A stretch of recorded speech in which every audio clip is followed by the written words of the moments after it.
बहुत से स्टूडेंट सवाल करते हैं जी, पूछते हैं कि हाउ टू प्रिपेयर BMBS। ठीक है, पूछने की वजह सबसे बड़ी ये होती है कि सारे समझते हैं कि मतलब बहुत आसान पेपर है, छोटा सा पेपर है, कैफ के 9 पेपरों में से सबसे आसान है। ठीक है, मतलब कोर्स को अगर देखें हम, उसके वॉल्यूम को देखें, लेकिन अटैम्प्ट्स भी लगती हैं बहुत से स्टूडेंट्स की इसमें। वो क्यों लगती हैं? क्योंकि वो प्रॉपर टाइम नहीं देते, इसको लाइट लेते हैं ज़्यादा। ठीक है, नो डाउट के इतना not a very difficult subject, but the reason is कि वो टाइम नहीं दे पाते उतना जितना ये डिज़र्व करता है। ठीक है, तो मतलब एक लिमिटेड या जितना इसे टाइम चाहिए उतना तो देना चाहिए ना, तभी पास होगा पेपर। अच्छा, और दूसरा होता है जी सेल्फ स्टडी पे जो मतलब करते हैं, या दूसरे भी स्टूडेंट्स पूछते हैं कि सिनेरियो बेस्ड क्वेश्चन को कैसे सॉल्व करें। ठीक है, तो सिनेरियो बेस्ड क्वेश्चन भी आपके तब सॉल्व हो सकते हैं जब आपका उस टॉपिक का कॉन्सेप्ट अच्छा होगा। ठीक है, जब आप अच्छा कॉन्सेप्ट करके मतलब एक एक पॉइंट की आपको समझ होगी ना उस कॉन्सेप्ट की, फिर आप रट्टा लगाएंगे, फिर आप पास पेपर प्रैक्टिस करेंगे। ठीक है, फिर आप जब 2-4 मरतबा प्रैक्टिस कर लेंगे तो फिर आपको सिनेरियो को समझने में और उसको सॉल्व करने में मुश्किल पेश नहीं आएगी। ठीक है, आई क्या वो मतलब आप पास पेपर का ट्रेंड भी देखें ना, तो मतलब सिनेरियो डिफरेंट होते हैं नो डाउट। ठीक है, लेकिन जो उनका एसेंस होता है ना, मेन थीम होता है, वो वही होती है, वर्डिंग। ठीक है, ये 5-6 मैं स्टेप्स बताने लगा हूँ BMBS के लिए ख़ास तौर पे। ठीक है, तो इंशाल्लाह ताला आप इनको लेके चलें इन स्टेप्स के अकॉर्डिंगली, तो उम्मीद है कि आप काफ़ी हद तक पास कर पाओगे पेपर, इंशाल्लाह पास हो जाएगा आपका। अच्छा जी, इसका जो मैं स्टेप्स बताने लगा हूँ, इन सब का सीक्वेंस बड़ा इंपॉर्टेंट है। ठीक है, चैप्टर्स का भी सीक्वेंस और इन स्टेप्स का भी सीक्वेंस, किस तरह पढ़ना है, किस तरह रिवीजन करनी है, बड़ा इंपॉर्टेंट है। अगर आपने सीक्वेंस को फॉलो ना किया तो मतलब इसका कोई फ़ायदा नहीं है मेरे सारे का, ये वीडियो बनाने का मकसद था जो। ठीक है, अच्छा, पहला स्टेप है जी हमारे पास रीड ऑल बुक। ठीक है जी, in one go along with only one teacher lecture. ठीक है जी, अब कोई भी टीचर जो आपके पास अवेलेबल है, या कोई भी बंदा जो आपको मतलब गाइड कर सकता है, आप कोशिश करें किसी एक बंदे से या अगर एक से ज़्यादा करना है तो उनसे जिनका तरीका वारदात सेम है, जो सेम एक तरह से पढ़ाते हैं। ठीक है, हर बंदे के अपनी लॉजिक होती है, गलत कोई भी नहीं होता, लेकिन डिफरेंट डायमेंशंस होती हैं, डिफरेंट। ठीक है जी, बात वही होती है जिस तरह समझ आ जाए किसी को। तो अगर आप एक से ज़्यादा के पास जाओगे तो आप कन्फ्यूजन क्रिएट होगी आपके लिए। और उसके बाद जी जो बुक आपने लेनी है वो स्टडी टेक्स्ट अगर आप पढ़ सकते हैं, या टीचर आपको कोई पढ़ा रहा है, तो वो वेल एंड गुड है। ठीक है, अगर स्टडी टेक्स्ट नहीं है तो फिर कोई हेल्पिंग बुक ले लें, जिस तरह मैंने बताया था कि सर आतिफ आबदी की BMBS में DZ बहुत आसान बुक है, वो आप ले लें। बाकी आप जिस कॉलेज से, यूनिवर्सिटी से अगर आप पढ़ रहे हैं, कॉलेज से किसी से, तो उसकी अगर बुक है तो वो भी आप पढ़ लें, मुझे कोई मसला नहीं है उसमें, तो आप पढ़ सकते हो। ठीक है जी, उसके बाद है जी दूसरा स्टेप हमारा। दूसरा स्टेप है कि एक मरतबा आपने पढ़नी है सिर्फ पूरी बुक अंडरस्टैंडिंग के साथ। पहले स्टेप में क्या था कि पूरी बुक पढ़ो, फिर फुल अंडरस्टैंडिंग के साथ। आपने रटना या याद कुछ भी नहीं करना, सिर्फ अंडरस्टैंडिंग के साथ सारी बुक पढ़नी है आपने। ठीक है, या होमवर्क अगर आप क्लासेस ले रहे हो तो थोड़ा वो जो होमवर्क मिलता है वो आप करते रहो। फिर उसके बाद है जी सेकंड रिवीजन। इसमें क्या करना है आपने, इसमें आपने अपनी समरीज बनानी है। जो एक दफ़ा पढ़ लिया था आपने, अब दोबारा से आपने चैप्टर 1 से स्टार्ट करना है, अब दोबारा से उसको पढ़ना है। अगर आपने पहले घंटे में पढ़ा था तो आप आधे घंटे में आप पढ़ सकते हो उसको। ठीक है, उसको पढ़ के अपनी समरीज बनाओ उसकी। आपका मैक्सिमम आधा घंटा लगेगा उस पर, या 1 घंटा लगा लें आप। ठीक है जी, समरीज बना लें। अगर आपके पास नहीं टाइम, आप ज़्यादा मसरूफ़ हो, बिज़ी भी हो, तो फिर आप क्या करो, कोई हेल्पिंग बुक ले लो आप। ठीक है जी, या किसी के अगर आपके कोई फेलो के हैंड आउट्स हैं, नोट्स वगैरह बने हुए हैं, तो वो आप ले लो, उससे आप उनको अच्छी तरह से याद करो। देखो उनको कहाँ कहाँ आपको मतलब समझ आ रही है, नहीं आ रही, वो पॉइंट्स देखो, किसी से पूछो। ठीक है जी, मतलब प्रेफरेंस यही है कि आप अपनी समरीज बनाओ इसमें। अच्छा, उसके बाद ऐसे तीसरा स्टेप है। तीसरा स्टेप क्या है कि थर्ड रिवीजन। अब थर्ड रिवीजन में आपने क्या करना है कि अपने जो नोट्स बनाए हैं आपने, या कोई हेल्पिंग बुक ली है, या किसी के जो नोट्स लिए हैं उनसे जो आपने पढ़ा था ना, अब उसको रिवाइज करना है। ठीक है, और बहुत अच्छे तरीके से रिवाइज इससे करना है कि आपने अब पास्ट पेपर की प्रैक्टिस करनी है, तो उस हिसाब से उसको अब दोबारा से आपने रिवाइज करना है। इसमें अगर जी इस तीसरे स्टेप में अगर आपके पास कोई अपॉर्चुनिटी है और टाइम है आपके पास, तो आप टेस्ट वगैरह दे सकते हो, अगर किसी कॉलेज में या ऑनलाइन टेस्ट वगैरह हो रहे हैं तो वो भी आप साथ में दे सकते हो। अगर वो टेस्ट आपके पास टाइम नहीं ही है और आप नहीं दे सकते तो it's not a big deal, ठीक है। बिग डील कब नहीं है, अगर आप पास पेपर की अच्छे तरीके से ईमानदारी के साथ प्रैक्टिस करोगे। उसके बाद है जी इस जो तीसरा स्टेप है, इसमें रिवाइज करने का जो तरीका है उसमें मैंने 5 बनाए हैं, ठीक है जी। 5 आगे फर्दर स्टेप हैं इसके कि किस तरह कौन कौन से चैप्टर किस सीक्वेंस में आपने तैयार करने हैं। सबसे पहले आपने 3rd 4th 5th चैप्टर करना है, उसके बाद 6 7 चैप्टर करना है, उसके बाद 9 और 10 चैप्टर करना है, उसके बाद 8वां और पहला चैप्टर करना है, और आखिर में आपने करना है चैप्टर नंबर 11 और चैप्टर नंबर 2 का जो यूनिट नंबर 8 है जिसको कंपटीशन कहते हैं वो वाला, ठीक है जी। पेस्टल तो आपने पहली 2 जो रिवीजन्स करनी है ना उसमें पेस्टल आपने लाजमी पढ़ना है सारा, उसको रट्टा नहीं लगाना। पेस्टल को वही है जो आपने इकोनॉमिक्स में पढ़ा हुआ है, उसको जस्ट ऐसे ही आपने सारा पढ़ना है पहली दोनों रिवीजन्स में।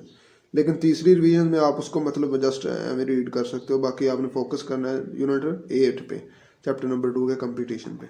तो इसकी वेटेज मैंने आगे लिखी हुई है, 20% है, फिर 15% है, फिर 20% है, फिर 25% है, ठीक है।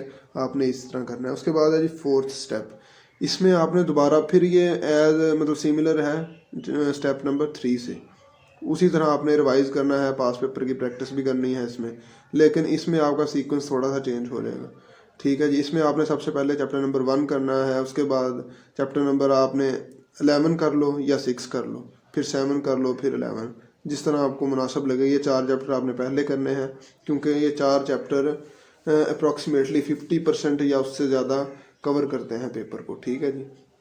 और उसके बाद आपने करने हैं जी चैप्टर जो रिमेनिंग चैप्टर होंगे 3 4 5 8 9 10, और जो दूसरा मतलब चैप्टर था वो आपने करना है उसमें से, ठीक हो गया।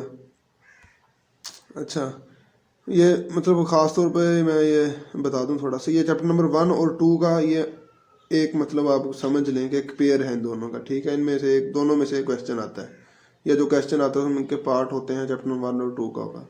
यहाँ में जो मैंने सीक्वेंस में लिखा है वो इसलिए लिखा है कि उनकी वेटेज के हिसाब से या प्रेफरेंस के हिसाब से कि नंबर वाले मार्क्स वाले ज़्यादा चैप्टर कौन से हैं, ठीक है जी। उसके बाद है जी 5वां स्टेप हमारा, उसमें कहता है जी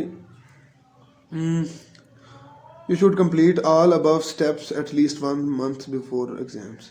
मतलब जो पहले मैंने 4 स्टेप आपको बताए हैं ना, अभी मैं 5वां बता रहा हूँ। इसमें ये 5वें में आपने तब आना कि इससे पहले पहले आपने पहले 4 स्टेप कंप्लीट करने हैं। अब कौन सा ये जा रहा है मंथ, नवंबर का भी 1 हफ्ता पड़ा हुआ है आपके पास, उसके बाद दिसंबर आएगा, फिर जनवरी आएगा, फिर फरवरी आएगा, ठीक है जी। दिसंबर और जनवरी 2 मंथ हैं आपके पास, और 2 मंथ्स में बंदा कर सकता है आराम से ये जो पहले 4 स्टेप हैं। मतलब आपने पहले भी पढ़ा ही होगा, अब ये तो नहीं ना रिजल्ट आया तो आपने बुक उठा ली है। एक्सेप्शनल केसेस आर देयर, वो बंदे जो कर सकते हैं तो कर भी लेते हैं। मतलब मैंने तो ऐसे ही पढ़ा था, मेरे साथ बहुत से स्टूडेंट्स थे जिन्होंने रिजल्ट के बाद ही क्लास ली थी, वो भी 15-20 दिन बाद क्लास स्टार्ट हुई थी और पेपर पास हो गया हमारा, ठीक है जी। तो बाकी कोशिश करें कि जो पहले जो मैंने 4 स्टेप्स बताए हैं वो आपके कंप्लीट हों eight least 1 month before exam, ठीक है जी। उसके बाद कहता है जी अब आपने क्या करना है, जब वो कर लो तो 5वां स्टेप ये है कि आपने 6 से 8 अटैम्प्ट्स तक एट लीस्ट, बाकी ज़्यादा जितना आप चाहो कर सकते हो, 6 से 8 अटैम्प्ट्स तक जो पेपर है ना उनको आपने तकरीबन 10 से 15 दिन के अंदर अंदर सॉल्व करना है, और टोटल क्वेश्चन करने हैं उनके सॉल्व, ठीक है जी। अब ये किस तरह सॉल्व करने हैं, सबसे पहले आपने पास पेपर उठाया एक, ठीक है जी। कितने बनते हैं, 8 कर लो आप, लेट से 8 आपने अटैम्प्ट्स के करने हैं, तो एक एक उसको पास पेपर को आप 2 दिनों में डिवाइड कर लो, ठीक है जी। पहले आधा एक दिन कर लो, आधा दूसरे दिन। तो कैसे करना है उसको, सबसे पहले जी आपने पास पेपर उठाया, उसके क्वेश्चन को पढ़ा और उनको सॉल्व किया, ठीक है। विदाउट मतलब आपने सोल्यूशन नहीं देखना, कुछ भी नहीं देखना, सिर्फ वो देख के आपने उसको लिखना स्टार्ट कर दिया। जब लिख लिया आपने, फिर आपने एग्जामिनर कमेंट्स पढ़ने हैं डायरेक्टली, सोल्यूशन नहीं देखना, ना सजेस्टेड आंसर देखना है आपने। एग्जामिनर कमेंट्स पढ़ोगे आप, वो बताएगा कि बच्चे इतने पीयर हुए थे, उन्होंने ये गलती की थी, तो आपने कहना यार अच्छा ये तो मैं भी कर रहा हूँ, हालांकि अभी आपने सजेस्टेड आंसर नहीं देखे, और ना ही एग्जामिनर ने वो मतलब डायरेक्ट बता दिया आपको, आंसर भी नहीं बताया, वो सिर्फ वो गलतियाँ बता रहा है कि स्टूडेंट्स ये गलतियाँ कर रहे हैं। तो जब आपने वो पढ़ लिया, फिर आपने उसके बाद तीसरे नंबर पे क्या करना है, आपने कंपेयर करना है आंसर को जो आपने खुद लिखा है आई कैप के सजेस्टेड आंसर के साथ, ठीक है जी। तो फिर आपको पता चल जाएगा कि यार अच्छा मेरा वॉल्यूम इतना था, उनका इतना है, या मेरी वर्डिंग ऐसी थी, उनकी ऐसी है, मेरे पॉइंट्स ये थे, यहाँ मेन पॉइंट्स ये थे। और उसके बाद आपने एंड पे क्या करना है, मार्किंग प्लान देखना है आपने, मतलब उसमें 2-3 मिनट लगेंगे मैक्सिमम। तो आपने वो सिर्फ मार्किंग प्लान का मकसद ये होता है कि आप में कॉन्फिडेंस आता है कि यार अच्छा ये मैंने अगर इतना भी लिख लिया था ना, ये 70% बनता था, तो इसके भी कुछ भी ना हो, अगर 5 नंबर का क्वेश्चन था तो 3 नंबर तो इसके भी आ जाने थे आराम से। इसका फ़ायदा ये होता है कि हम कोई क्वेश्चंस कहीं होते हैं कि हम छोड़ आते हैं ऐसे, यार हमें आते नहीं, इसका 1-2 पॉइंट आता है, मुश्किल होगा, पहले दूसरे कर लेते हैं। तो उससे क्या होता है, आपके जो 2-3 नंबर बन रहे होते हैं ना, वो भी चले जाते हैं। ये मतलब FR1 FR2 कॉस्ट में भी इसी तरह है ये वाली टेक्निक, ठीक है। तो उसके बाद है जी, आपने जो आखिरी 15 दिन है ना, उसमें आपने क्या करना है जी, again memorize all the book in last 15 days. अब आपने पास पेपर सारा कुछ कर लिया जो करना था। अब जो आखिरी 10 से 15 दिन है ना, उसमें आपने क्या करना है, जो आपके नोट्स हैं उनको रट्टा लगाओ, सामने बुक रखो, क्रैमिंग करो, क्योंकि अब जो कंसेप्ट आने थे आ गए हैं। अब सिर्फ उसको रिवाइज इसलिए करना है कि आपने अच्छी तरह से आपके फिंगर टिप्स पे हो सारे टॉपिक, ठीक है। अब कहता है जी अगर आप वो कर लो अच्छे तरीके से, फिर वो मॉक टेस्ट भी आप करो, कोई अवेलेबल जैसे फेसबुक पे, सोशल मीडिया पे और प्लेटफॉर्म पे शेयर मतलब होते हैं आखिरी 10-15 दिनों में, ये फ़लाँ कॉलेज का मॉक टेस्ट है, ये फ़लाँ का है, ये फ़लाँ का है। तो उनको भी आप एज ए मतलब एक एक्टिविटी के तौर पे एंजॉय करोगे आप। अगर आपने पहले अच्छे स्टेप्स किए होंगे ना, तो फिर उनको मॉक को सामने रख के उनको सॉल्व करो, क्योंकि उनके सोल्यूशन भी अवेलेबल होते हैं, आई थिंक सो। तो वो आप कर सकते हो, एक और आपकी प्रैक्टिस हो जाएगी, एक नेक्स्ट लेवल तक अपकमिंग जो अटेम्प्ट होगी उसके लिए और अच्छी हो जाएगी, ठीक है। ये साथ में पास पेपर आपने करना है, एग्जामिनर कमेंट्स पढ़ना है, वो भी आपके पास अगर टाइम हो तो वो भी साथ साथ कर सकते हो, ठीक है जी। तो ये आखिरी मैं टिप्स दे रहा हूँ जी, ये भी बहुत इग्नोर नहीं आप इसको कर सकते, ठीक है जी। ये आप समझ लें, टोटका समझ लें, लग जाए ना लगे ना लगे, लेकिन ये कब करना है, आखिरी 15 दिनों में। तो मतलब टोटका भी नहीं होता, मतलब अब देखें ना जो टीचर्स वगैरह बताते हैं गैस, तो अगर आप उनको देखें ना गौर से, देखने में लग रहा होता है यार ये 5 टॉपिक हैं, 10 टॉपिक हैं, 4 चैप्टर हैं, 3 चैप्टर हैं, लेकिन वो जो टॉपिक्स होते हैं ना, वही मतलब तकरीबन पूरे सिलेबस को ग्रिप होती है उन टॉपिक्स की, वो बेस होते हैं। अगर आपके वो अच्छे तरीके से याद हो जाए तो आप एक अच्छा परफॉर्म कर सकते हो पेपर में, ठीक है, अच्छी तरह का।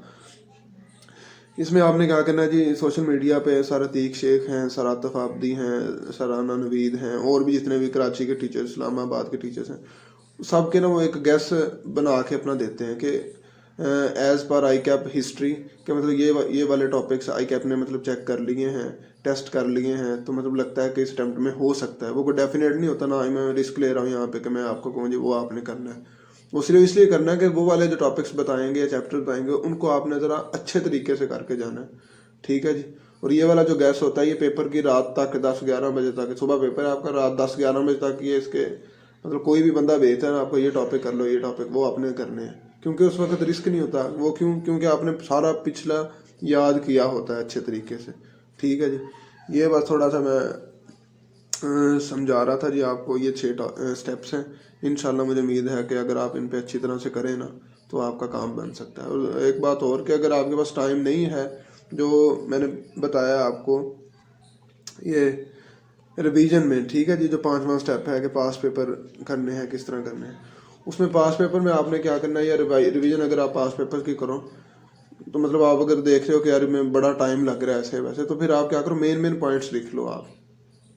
अब ये नहीं करना कि सारे क्वेश्चंस के मेन पॉइंट्स आप लिखते जाओ, तो फिर आपका वो फ्लो कैसे बनेगा कि किस तरह टाइम को मैनेज करना है।